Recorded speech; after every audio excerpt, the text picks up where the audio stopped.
Buenas noches, niños ratas, otakus, metaleros y toda esa peña que no nos duchamos en general. Esto es La Guardilla Podcast, el lugar donde lo mejor del panorama underground, internacional, nacional y regional llega bien chopeadito y fresco para ti, para tu cuerpo, para que no tengas que buscarlo tú.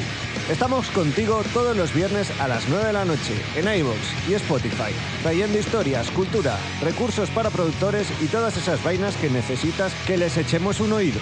¿Quién te habla? Piña, antes conocido como Voodoo Child. Aquí estoy para desmenuzarte el lado menos mainstream de la música, el arte y las movidas históricas. Un saludo, recojan su pastilla de jabón Chimbo, dejen el TikTok y empecemos.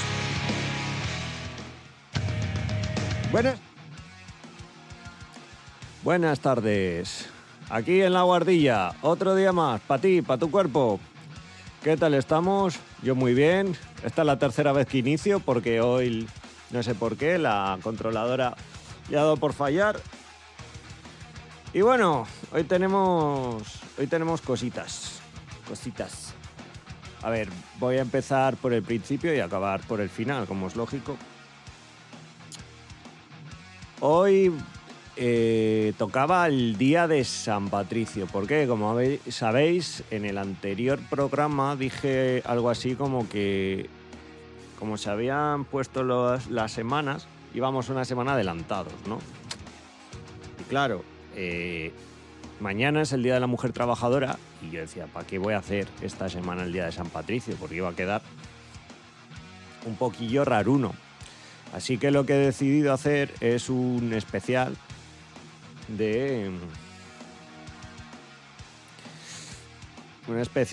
más hablando de historia que de música. Hoy vamos a poner 2 canciones probablemente, pero lo que vamos a hablar sobre todo es de historia. Vamos a hablar de 3 temas. En primer lugar, vamos a hablar de una historiadora muy importante que a mí, por ejemplo, me abrió bastante los ojos, que no conocía. Allá en los 2020, en medio de la cuarentena, me puse a leer la historiadora de la que os hablo es María Gimbutas, que es una historiadora que hablaba sobre la prehistoria en Europa. Luego hablaremos sobre la gran olvidada en la historia reciente en el desarrollo de la sociedad como la conocemos, que es la mujer en el capitalismo. Es un tema que me parecía interesante, porque ya os he dicho, este va a ser de historia y me parece un papel poco reconocido. Luego ya vais a ver un poco por qué. Y finalmente vamos a hablar de una película que seguro que todos conocéis, que es Alien, el octavo pasajero. Pues dicho esto, vamos a empezar con el noticiario y seguimos.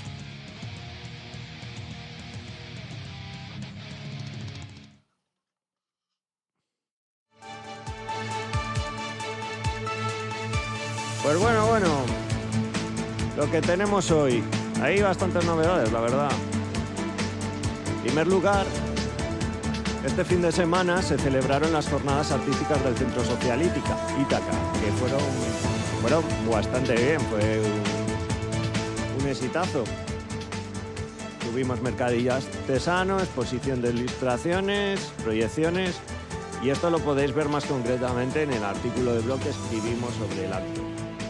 La verdad es que estuvo bastante bien, sobre todo por las propuestas artísticas en el ámbito audiovisual. Y por otro lado, más noticias. Como dijimos en el anterior programa, el 22 de marzo, Sons of Faral va a tocar en el Centro Social Ítaca. Y el 3 de mayo en la Sala Filomatic, a Coruña. Por otro lado, en el 12 de marzo van a ser los ciclos solidarios aquí en Torrelavega, en el Instituto de Educación Secundaria Besaya. Van a participar ahí Michael y FTR, que no sé muy bien qué estilo de música tocan. Luego voy a echarles una vistada en Spotify, a ver qué tienen y tal. como seguimos diciendo, el 15 de marzo en el Baruco va a tocar Emulsión, con entrada libre.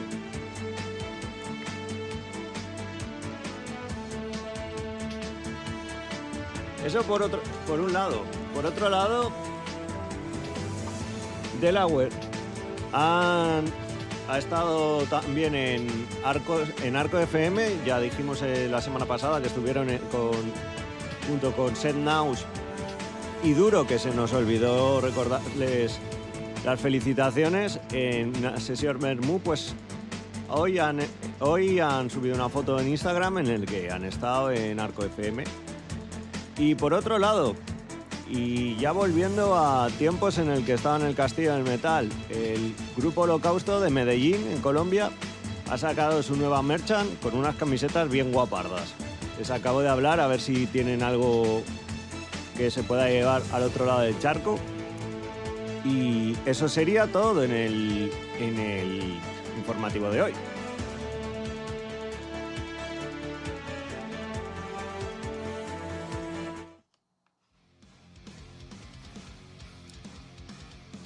Bueno. Pues empezamos con el primer tema del que quería hablar hoy, María Gimbutas. Y me diréis, ¿por qué tiene interesante esta mujer? ¿Y qué tiene que ver con la idea de la mujer trabajadora? Pues María Gimbutas es una prehistoriadora que hablaba de un periodo de la prehistoria bastante desconocido en Europa, que es el Neolítico y las culturas neolíticas anteriores a la llegada de una cultura que se llamaba la cultura Yamna, que por ese nombre no lo conoceréis, pero los frikis de las letras y tal os molará porque son la civilización que trajo el indoeuropeo. Y mucha gente me dirá, ¿qué es el indoeuropeo?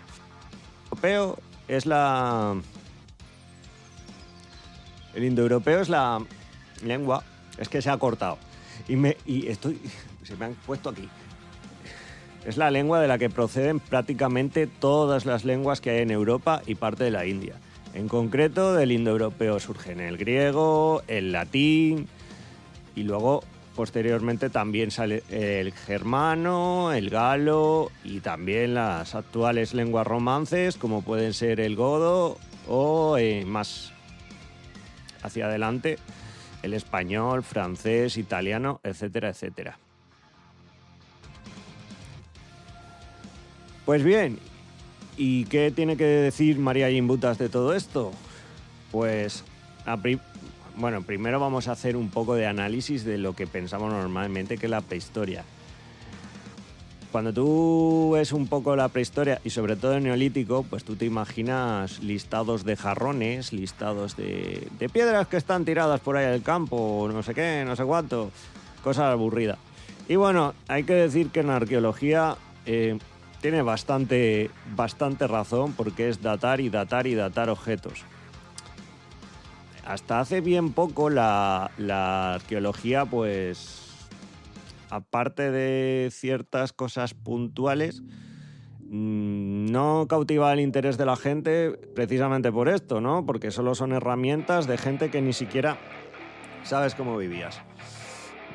He de deciros que eso cambió un poco en el siglo XIX, cuando se empezó a buscar las raíces nacionales de los estados en Europa. Los nacionalismos, las razas, las lenguas, el origen de las lenguas, está muy relacionado con esto lo de los indoeuropeos. Y bueno, digamos que al principios del siglo XX unos señores se pasaron con el cosplay y se pusieron a hacer cosas bastante chungas, sobre todo a una etnia que originaria de Oriente Medio, que son los semitas. Y bueno, todos hemos leído un libro de historia, ¿no? Bueno, ¿por qué os comento eso? Porque para que veáis que la arqueología puede influenciar en la política actualmente. Y el nuevo giro, después de las últimas investigaciones, es que, que los indoeuropeos vinieron sobre todo de las estepas de Ucrania, pero que había alguien antes aquí. Y esas sociedades en las que estudia María Gimbutas no tienen nombres como tal, se llaman cultura cícladas, cultura caranodo, cultura de las urnas. Vamos, no son nombres que dirías que son súper guapos. También porque no tenían un reconocimiento a sí mismos como pueblo. O sea, normalmente en estos periodos tan alejados de la historia, las culturas tienen nombres según los artefactos que utilizaban, no como una nación, ni como un pueblo, ni nada. Por eso tienen esos nombres tan que son cultura, las urnas, vaso campaniforme, etcétera, etcétera, etcétera. Pues todo ese conjunto de culturas, hasta hace poco, pues se tenía esa versión del siglo XIX de que aquí pues había 4 en una tienda y pegándose de leches todo el rato. Y entonces, ya a finales del siglo XX, esta mujer, que es María Gimbutas, descubre un patrón en todos los yacimientos, y es que a partir del transcurso del final del Neolítico a las primeras edades de los metales, de repente todo cambia. Pasamos de sociedades más agrarias a sociedades más militares. Y casualmente están muy relacionadas con la migración de estos pueblos indoeuropeos. En ese momento se llama la cultura yamna. Traen el bronce y tal. Y la teoría que defiende esta mujer es que por cierto, es una teoría que defiende ella, pero que ya reputados arqueólogos la han corroborado que es cierta, que es que esta civilización, la yamna, se carga a las anteriores. Hay bastantes pruebas, como por ejemplo los halotipos de la población masculina, que la gente que viene después de esa inmigración no tiene halotipos masculinos, lo que denota que hubo un exterminio o que, aunque bueno, esto luego se ha discutido, o que se los cargaron a todos, no vamos a darnos vueltas. Bueno, la cosa es que estas sociedades anteriores a la yamna, por lo visto, se decía que vivían en un matriarcado. ¡Oh, no! ¡Matriarcado! ¡Ideología! Espera. No, todos conocemos esta parodia de Futurama, del famoso meme Muerte por Kiki, de las Amazonas, o un capítulo creo que también de Rick y Morty, que hablan de una sociedad ultra avanzada porque la construyen mujeres. En plan un poco parodia al feminismo, pero bueno, eran los 2010, o sea, se hacía unas parodias que en ese momento parecían afiladas, pero ahora parecen hechas por un cuñado de bar. Como iba diciendo, el matriarcado que defendía Gimbutas, que estaba, no es esta parodia que han hecho algunas series americanas. Era un modelo de gestión agrícola en el que las sacerdotisas se dedicaban a gestionar la producción agrícola dentro de ciudades-templo. Esto lo podemos ver también en Mesopotamia. En Mesopotamia eran ciudades-templo, en Europa, por lo visto, debía de ser más bien algo rollo así como aldeas-templo. Son sociedades en las que lo religioso y lo natural no está muy relacionado, porque están muy relacionadas porque no existe el concepto de Dios como tal. De hecho, el concepto de Dios que tenemos hoy en día viene bastante de esta cultura yamna que viene después. Y bueno, lo que hacen estas mujeres es gestionar a una sociedad que por lo visto debía ser bastante horizontal en el sentido de que no había la división de trabajo que hay en posteriores modelos productivos, como pueden ser la yamna, pasando luego a los grandes imperios hoy en día. ¿Esto qué quiere decir? No está diciendo... María Gimbutas no está diciendo que esta forma de sociedad era una sociedad idílica creada por mujeres. De hecho, se llamaba matriarcado porque la jerarquía social era horizontal pero gestionada por estas mujeres, pero luego también los hombres tenían el mismo nivel de importancia, no debían...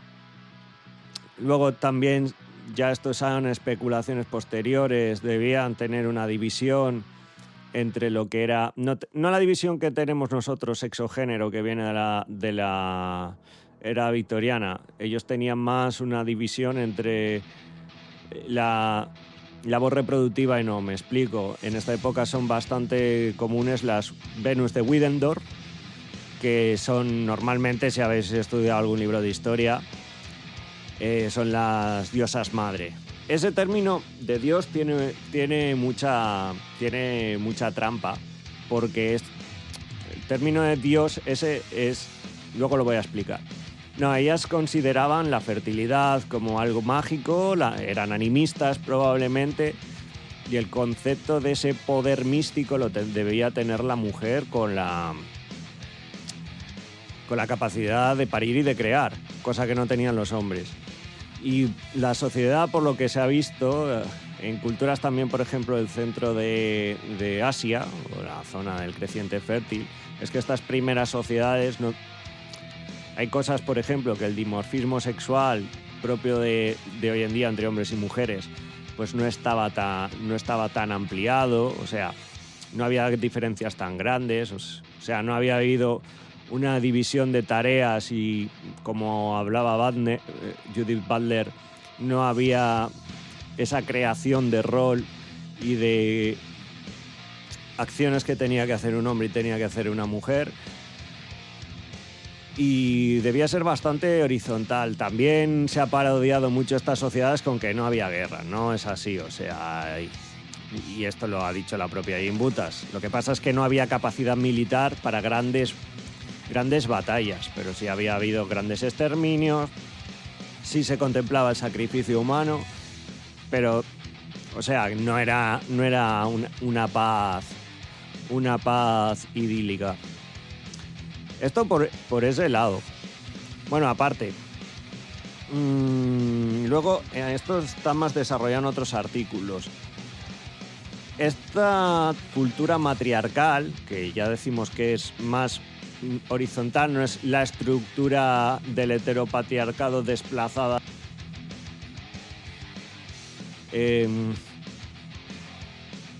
Esta estructura hay un poco de... Se explica en algunos lo diré, en algunos mitos posteriores, por ejemplo, en los germanos, se tiene la teoría de que algunas culturas, como por ejemplo la vikinga, hablaron de este hecho, de este probable conflicto que hablaremos después, entre la cultura yamna y esta cultura matriarcal, en la guerra de los Vanir y los Aesir, que todos conocemos de Marvel, o quien es un poco friki de los vikingos, pues se sabrá lo de los Vanir, los Aesir, Freya, Odín, etcétera, etcétera. De una cultura más agrícola a una cultura más guerrera.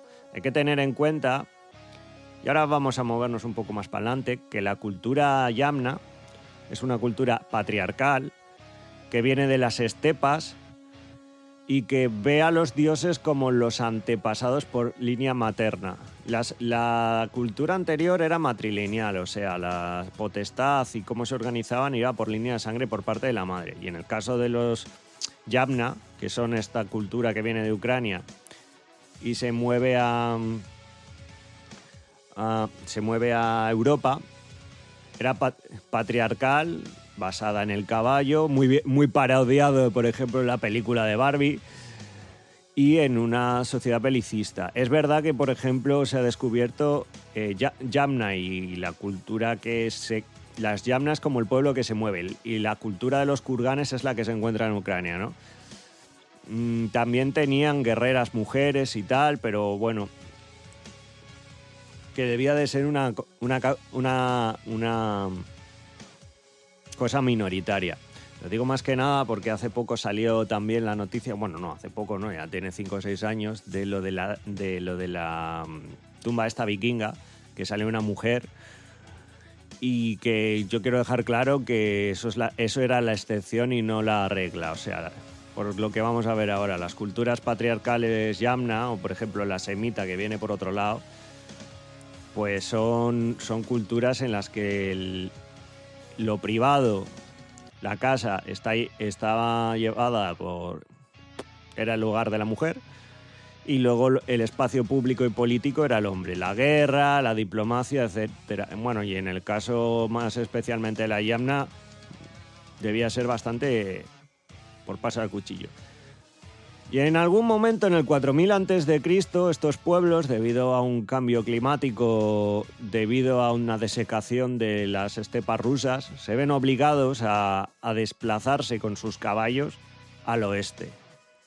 Hasta ese momento, las culturas neolíticas que ahí habitaban no sabían más allá del cobre, estaban en el calcolítico. Antes he dicho que eran neolítico, pero era calcolítico.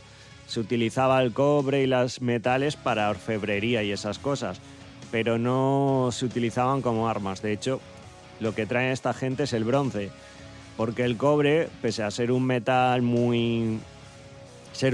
que se tiene que fundir, quien haya trabajado con él en electricidad o cualquier cosa verá que no es el mejor material para hacer cosas duras o cosas firmes. Es bastante elástico. Y es el bronce, la aleación de estaño de cobre y estaño, valga la redundancia, la que crea el bronce. Pues esta peña se viene para acá y pasan a cuchillo, según la teoría de María y Imbutas, cargándose todas las culturas anteriores y destruyendo pues la cultura de Caranova, cultura de Urnas, campos de Urnas, etc.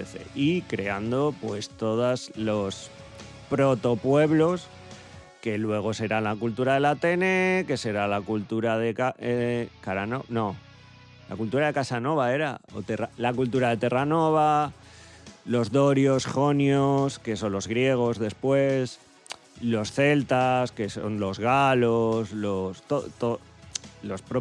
pueblos cántabros, que por cierto en el artículo también hablo un poco de ellos.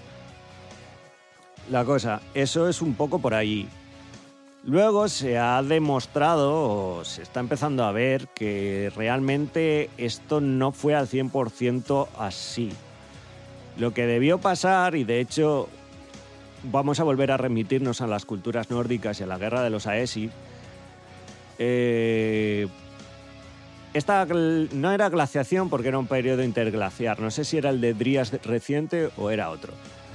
Produjo que, si bien en Ucrania se acabaran los pastos, en Europa una falta de grano, una falta de recursos cerealísticos. Esto ya había pasado en el primer neolítico y había forzado la creación de la agricultura en el creciente fértil, pero aquí lo que hace es que ante un descenso del alimento y una gran cantidad de población, en una fiesta que sería el ¿cómo se llama? El adalid de los darwinistas sociales, pues debió de pasar que mucha gente se quedó sin comida. Y esta élite matriarcal pues se alió con esta minoría yamna,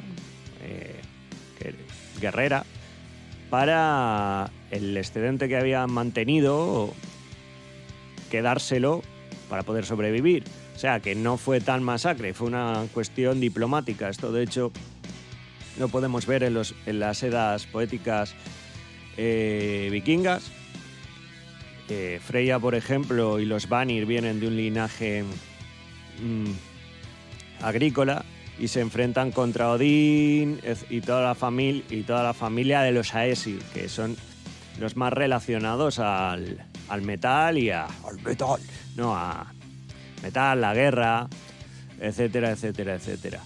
Por lo que probablemente este cambio fue progresivo y fue debido más a una cuestión de alianzas entre estas dos élites que a un exterminio como tal. Sí es verdad que cambió el mundo para siempre y que probablemente el mito, por ejemplo, de los gigantes y de la titanomaquia, que son cosas comunes que todas las culturas presemíticas que había en Europa entre este periodo y la llegada del cristianismo, tenían esta idea de una guerra antigua entre gigantes y tal. Lo vemos en los griegos con la titanomaquia y lo vemos en los nórdicos con los gigantes, los Jotun. Vale, dicho esto, he dicho un concepto que me parece interesante, que aparte de la relación del patriarcado, el patriarcado es, como tal, ya sin entrar en las cuestiones de lo que es hoy en día, el patriarcado es aquel sistema de organización social en el que la preeminencia de la fuerza política, o sea, de las decisiones, etcétera, en la escena pública, está en manos del hombre, mientras que la mujer está subyugada dentro de un papel reproductivo y un papel recesivo frente al hombre.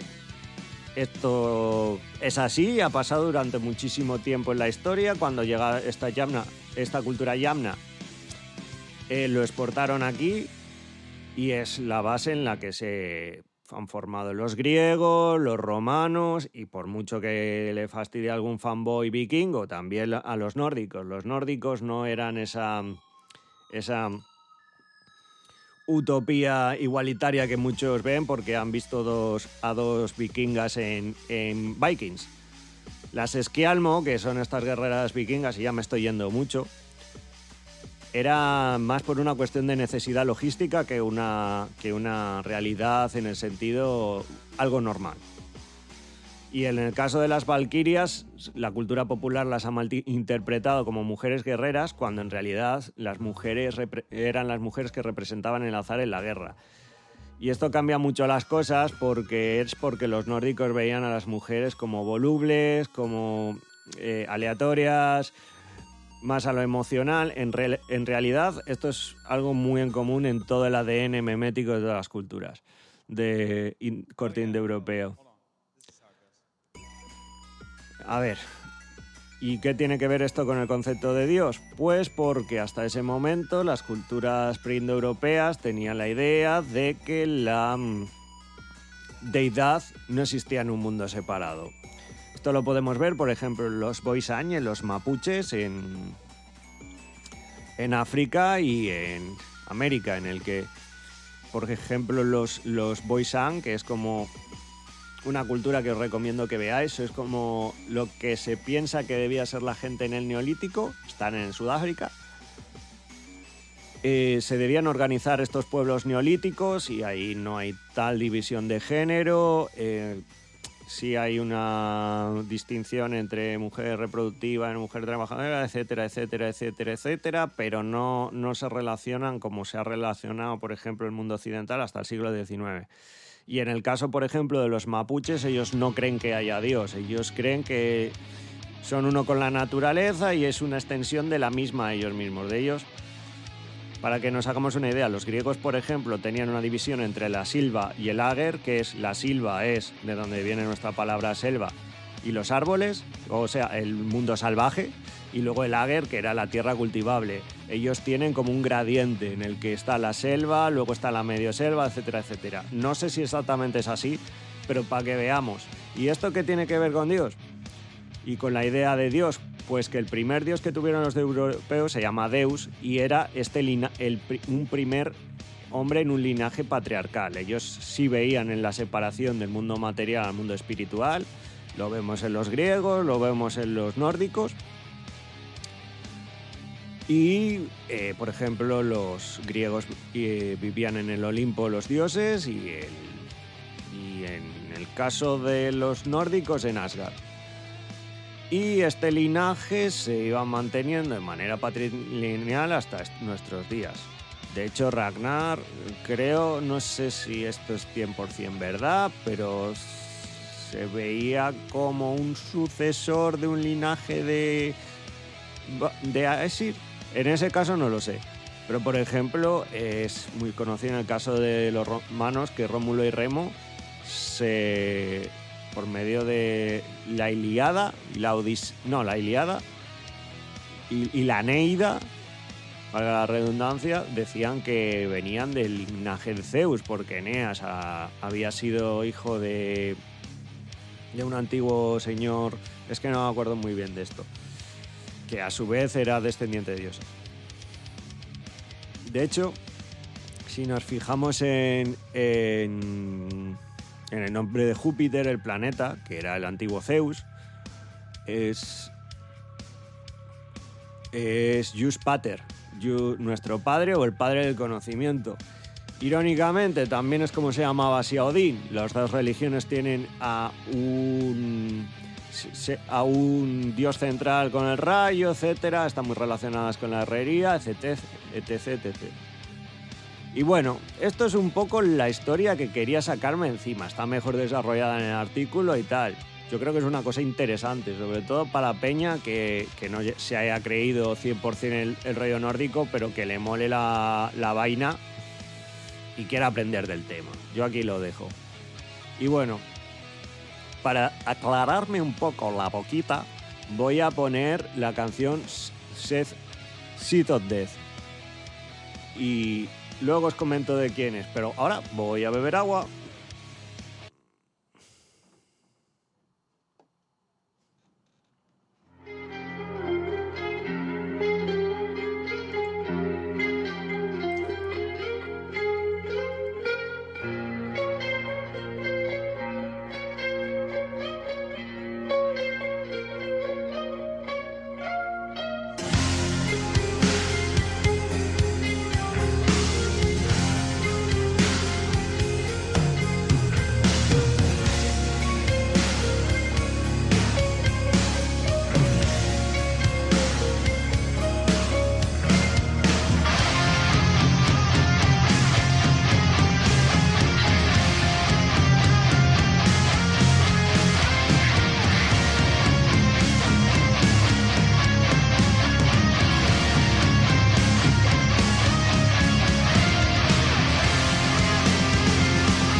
Bueno, pues ya hemos escuchado el tema Sea of Death del grupo Reverse. No, Nervosa.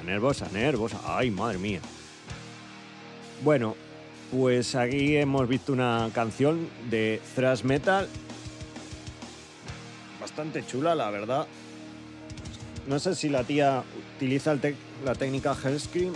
No soy muy diestro en el tema. Pero bueno, es un thrash transicional al death. O sea, no llega a tener los guturales que tiene el death, pero y está. Suena bastante más limpito. Pero bueno, es una idea interesante, ¿no? O sea, a mí me mola. Bueno, vamos a hablar ya del segundo tema, que, a ver, como lo introduzco, hoy se está convirtiendo un poco en chapita histórica, pero no sé, son temas que de todos modos voy a poner en la etiqueta que sea historia, y ahí diré que hablo de los nórdicos, porque no sabía que iba a hablar tanto de los nórdicos, la verdad. Y hablaré de eso, del tema que nos acontece ahora, que es el papel de las mujeres en la transición del feudalismo al capitalismo. Y antes de que alguien me tache de meter esto porque sí, o sea, en el sentido de que como introducir algo puntual en el relato, he de decir que cuando he investigado sobre este tema me he quedado bastante choqueado en el sentido de cómo escribimos la historia y cómo cierto enfoque jode bastante a la hora de estudiar la misma. Nosotros tenemos, fíjate, un enfoque que todavía sigue del siglo XIX, muchas cosas. Por ejemplo, a la hora de la enseñanza en historia. ¿Qué te quiero decir? ¿Por qué te quiero decir? Y esto se me va a tachar de que intento reescribir la historia, cuando esto son investigaciones científicas. Tenemos una idea de la historia de los grandes hombres, que la escriben los grandes hombres, no en el sentido de hombre, aunque casualidades de la vida es hombre, género hombre, sino de los grandes personajes. Esto viene de una frase de un historiador e historicista que no me acuerdo muy bien, lo tengo escrito en el artículo, siempre se me olvida su nombre, pero decía eso exactamente, que la historia la definían los grandes hombres, dejando claro, no un 50% de la población que son las mujeres, sino el 99%. Y de hecho, ese enfoque en sí tiene una parte de razón, ya que hasta, digamos, principios del siglo XX, con la creación de la escuela de anales, que no, guarrendongos, la escuela de anales no significa lo que pensáis, no se hacía historia social, no se hacía historia estadística, era toda esta historia de los grandes hombres y las grandes batallas. Y de hecho ese es el enfoque que hoy en día vemos en la educación secundaria. O no estés harta las narices de que en el siglo XIX lo único que se hable es que de general A destrona a general B, mientras Isabel II va por ahí haciendo sus movidas. O que en la Segunda Guerra Mundial lo único que se habla es de guerra. Y esto es una herencia del siglo XIX. También porque, no nos engañemos, a los chavales, sobre todo chicos, el tema de, por ejemplo, el nazismo y el tema de la Segunda Guerra Mundial les mola mucho. Aunque a mí siempre, al principio, pues sí, te puede llegar a molar, pero luego ya te mola más los enfoques como el que voy a dar yo ahora, que es la historia social. La historia social elimina de la ecuación a estos grandes hombres y se concentra sobre todo en las relaciones sociales en el 99% de la población, que era el pueblo. Hay libros como el queso de los gusanos, que habla de un tío que se crea una ideología aparte de la ideología dominante en el siglo XV, que era la de la Iglesia. Luego está todos los libros a un tío que cito ya muchísimo, que es A.P. Thompson, que tiene la economía moral de la multitud, que habla de cosas como el sentimiento que tenían los súbditos a ser protegidos al rey y por el rey y qué pasaba cuando este no cumplía su función. y cosas así.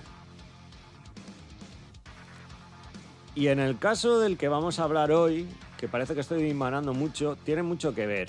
A ver, ¿vosotros qué sabéis de cómo pasamos de pegarnos de leches con espadas a construir aviones? Porque eso fue debido a un cambio de un modelo productivo, el feudalismo al capitalismo. Pues normalmente también en esto la gente que no estudia historia o la gente piensa que en algún momento entre que los espadazos en la Edad Media y la época de los piratas llegó un señor, hizo una máquina de vapor y luego por alguna razón en Francia se empezaron a dar de leches, descabezaron un rey y luego todo fue hasta el siglo XX. Cuando en realidad fue un trayecto que empieza en el siglo XVI y acaba consumándose en, pues eso, cuando le cortan las puntas demasiado a Luis XIV. Aunque bueno, ya hay historiadores que dicen que las estructuras feudales se habían desaparecido. Bueno. ¿Qué nos acontece? ¿En qué siglo nos movemos? En el siglo XVI. Siglo XVI, diréis. ¿Y eso qué tiene que ver con el capitalismo? Pues mirad. En el siglo XV-XVI es la época de las grandes monarquías absolutistas y la crisis del feudalismo. ¿Esto qué quiere decir? Que después de una cosa que ocurrió en el siglo XIV, que es la Guerra de los 100 años, que se ventiló prácticamente a 2/3 de la población, de esto estaba hablando el otro día con un colega, los campesinos, pues al ser menos, y los nobles, porque no les molaba mucho trabajar, en general, de ahí lo de sangre azul, porque no le cogían a la azada. Pues les dijeron, oye, Rodolfo, o como se llamara el noble, que está muy bien esto de que yo te tengo que pagar en un porcentaje simiente, pero, colega, que antes donde había 5 había 1. Y si yo no quiero trabajar, tú no recibes renta. A lo que Rodolfo, pues muchas veces embargado, porque digamos que en el siglo XVI ya la nobleza pues le daba un poco perecita a la mayoría, a los grandes nobles sobre todo, ir al campo de batalla por no morir descabezado, pues dijo, bueno, igual el José Luis medieval, no el José Luis con el que me meto, tiene razón. Así que lo que dice es, bueno, pues tengo un montón de deudas, no sé qué, no sé cuánto.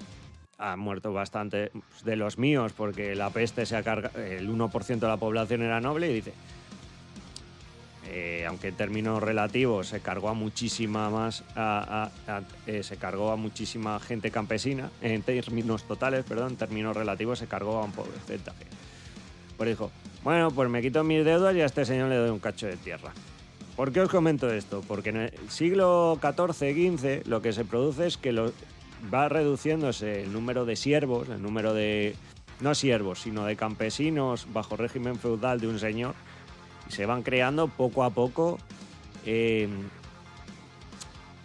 campesinos independientes. ¿Qué es lo que quiere decir? Pues que la gente, en vez ya de vivir en como una hippie en una choza, pues empiezan a tener casas un poquito mejores. No te estoy diciendo que tuvieran palacios, simplemente con dos plantas, raro, de adobe, y bueno, por lo menos no era una choza.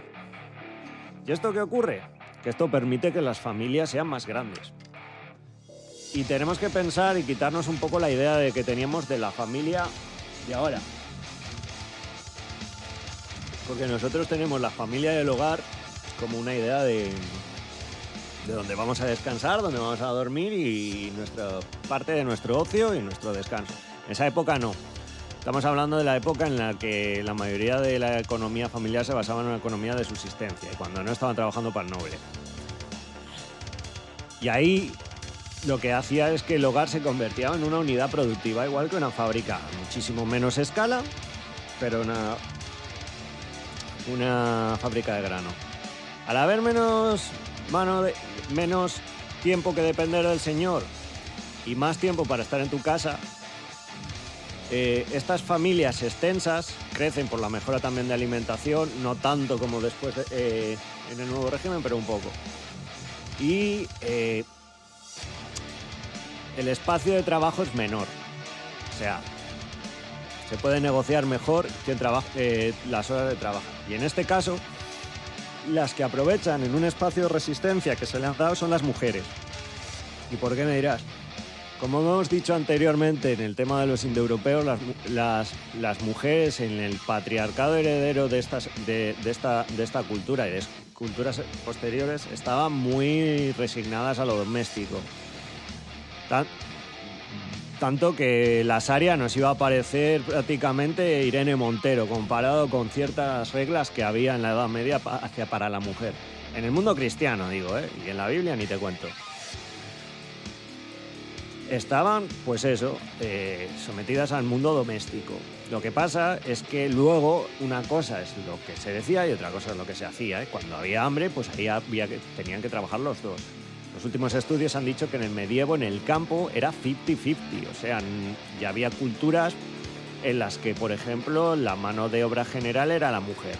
Y en sectores, por ejemplo, las hilanderas. Y en esto vamos a hablar. Las mujeres, en este sentido, debido a que no hay un desarrollo industrial como que hay en la época de la industrialización posterior, tienen mayor tiempo libre. Y pueden permitirse en esa época... Bueno, y en esa época y nuestras abuelas o bisabuelas lo han tenido, la cosa de que te cosían las cosas, ¿no? Los remiendos y todas estas movidas.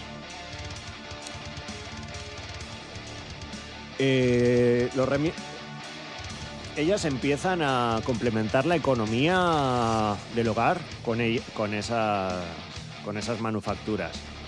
No son la fuerza, no es el dinero dominante que viene en la casa, aunque, por ejemplo, he leído que en el caso de Holanda, que de hecho es una de las cunas del capitalismo, había hasta un gremio de ellas. Un gremio no, un colectivo, porque los gremios, por desgracia, en la Edad Media estaban restringidos a los hombres, cosa que va a ser bastante importante luego para el desarrollo del capitalismo, y empiezan a producir mucho más barato que los gremios, por ejemplo, que acabamos de hablar, porque los gremios eran instituciones protegidas por el Estado en el que había que pasar una jerarquía y que las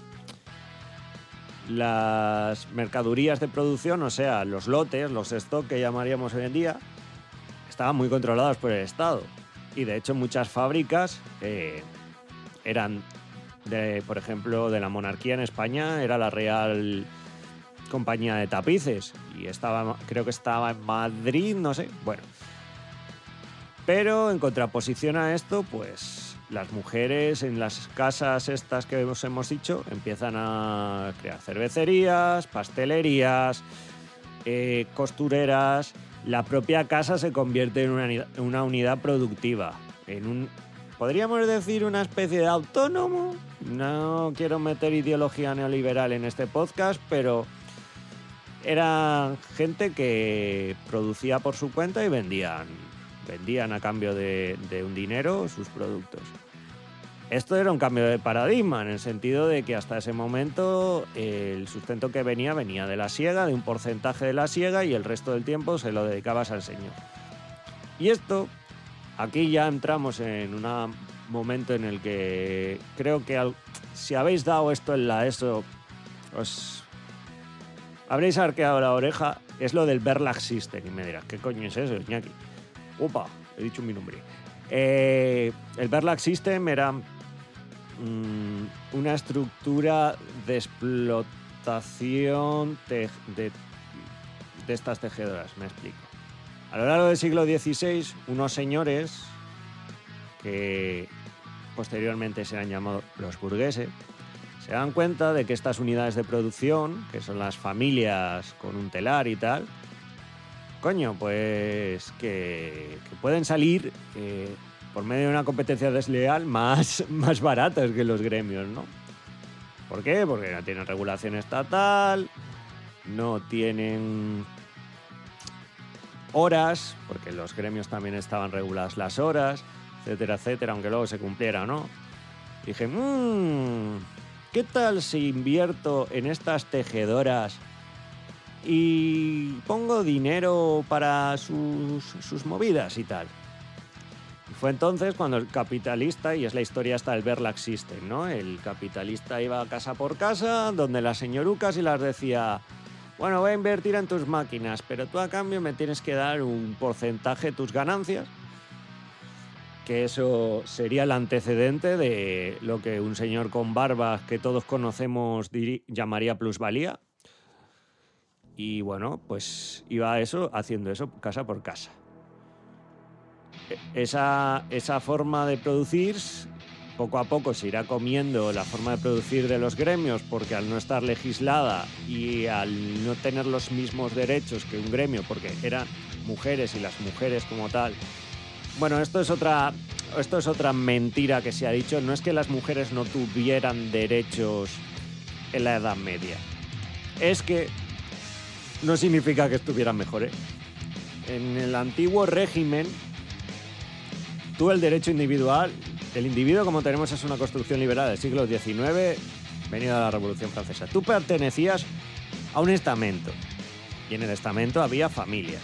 O sea, a ti te anotaban en el censo, que bueno, censos hasta el siglo XVII con el catastro de Ensenada, el censo, bueno, hasta la llegada de los monarcas absolutos en España no había.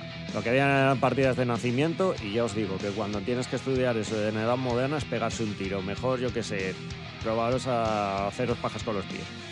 La cosa es que no había individuo. Pero lo que sí es verdad es que la mujer como colectivo estaba desnostada en prácticamente todas las esferas. En la iglesia, porque Eva pues hizo lo de la manzana, luego venía de una cultura, ya no se notaba tanto, pero ascendencia germánica semita, dos culturas patriarcales que trataban regulinche a las mujeres.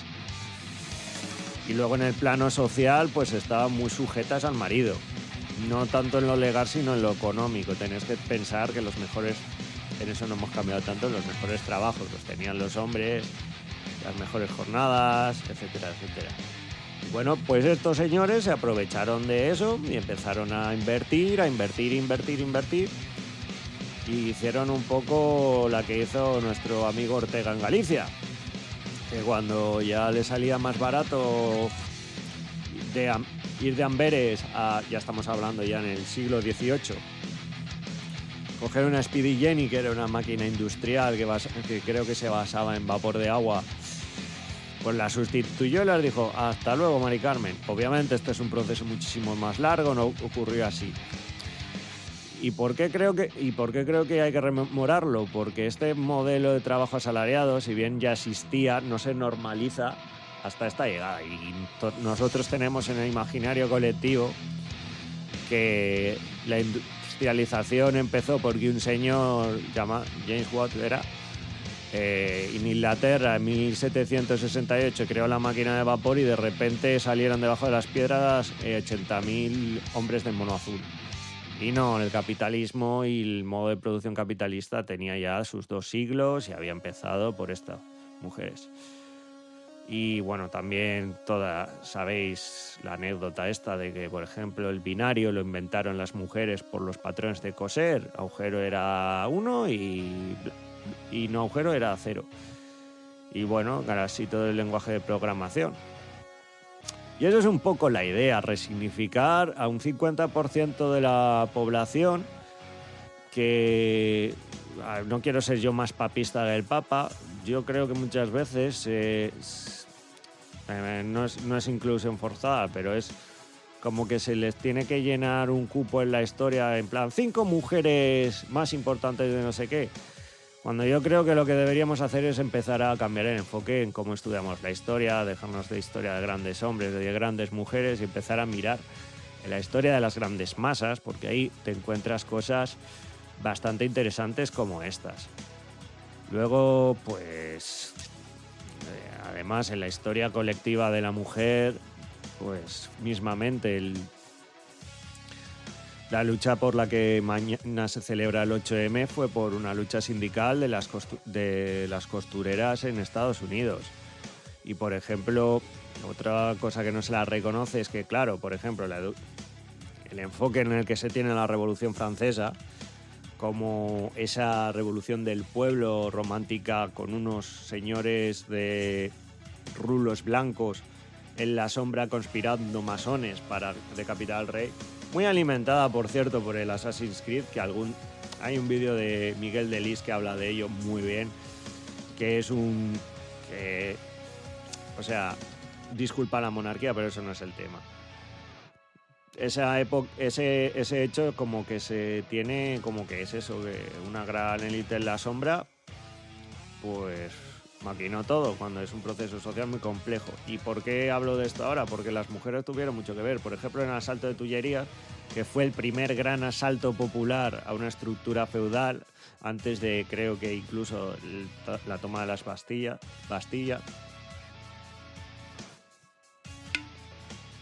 Y también poco se habla, creo que de esto hablaba, no sé si Lafayette o alguno de estos, igual me estoy marcando en triple, que, por ejemplo, las octavillas de la revolución, porque la gente no se revolucionó porque de repente se empezó a leer Rousseau. Yo me he leído a Rousseau y no lo recomiendo, es un insoportable.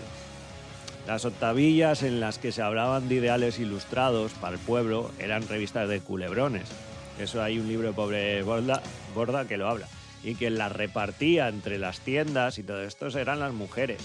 De hecho, ¿ves? Esto es otra cosa que se invisibiliza. Una de las cosas que en revoluciones posteriores y ya con la llegada del sufragismo se reivindicó bastante es que las mujeres habían tenido un papel activo en la Revolución Francesa, pero no habían recibido ninguno de los derechos. De hecho, la propia Declaración de los Derechos Humanos empezó llamándose Declaración de Derechos del Hombre y del Ciudadano. El 50% de la población la mandó a la mierda. Bueno, dicho la historia, ahora os voy a poner un grupo que se nos quedó el otro día, que, bueno, es bastante conocido, lo está petando bastante por Latam. No lo puse el otro día porque yo quería poner a bandas no tan conocidas, pero hoy estamos de historia. Así que, para que os recuperéis un poco de este curso intensivo, os voy a poner la canción de Sick, de Warning.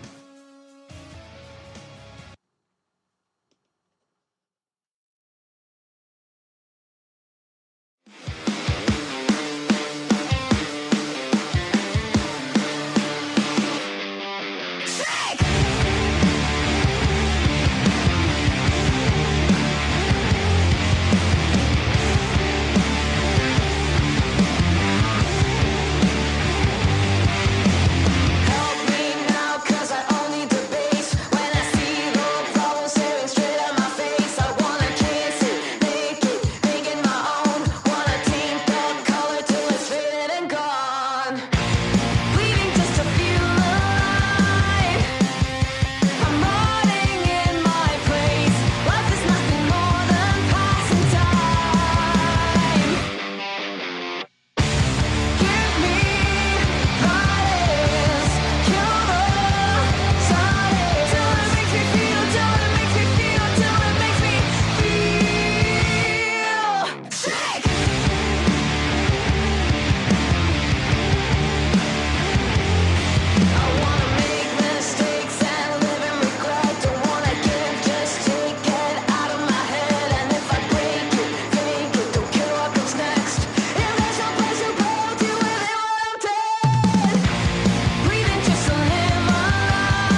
Ahora sí, ¿no? Sí, ahora sí. Aunque no sé por qué me entra aún así el audio, aún teniendo el fader abajo del todo. Bueno, pues aquí habéis tenido a Warning. La canción es Sick. Son un grupo maravilloso. La verdad es que yo lo flipo muchísimo con ellas. Ahí vemos una influencia al rock rollo World Modern. Pero bueno, la voz de las chavalas hace que sea otro grupo completamente distinto. Ese tema, además el tono ese crunchy de la guitarra me encanta. A ver si algún día le pongo en un preset o lo imito, se lo copio. Bueno, pues vamos a ver qué hora es. Yo creo que va siendo hora de que termine, porque hemos hablado muchas cosas hoy. Quería hablar de Alien, el octavo pasajero, pero bueno, me va a dar a mí que no me va a dar tiempo, y para que esto no se quede en un... Es que ya dura 60 minutos el majo del podcast, así que igual mejor lo vamos dejando. Tenéis el artículo en el blog. Está... que eso es otra cosa, tengo que ordenar todos los artículos que he hecho de la mujer trabajadora esta semana, porque son un puto caos. Tengo contenido para el Día de la Mujer Trabajadora para cuando llegamos a Marte. Así que esto sería todo. Muchas gracias y nos vemos.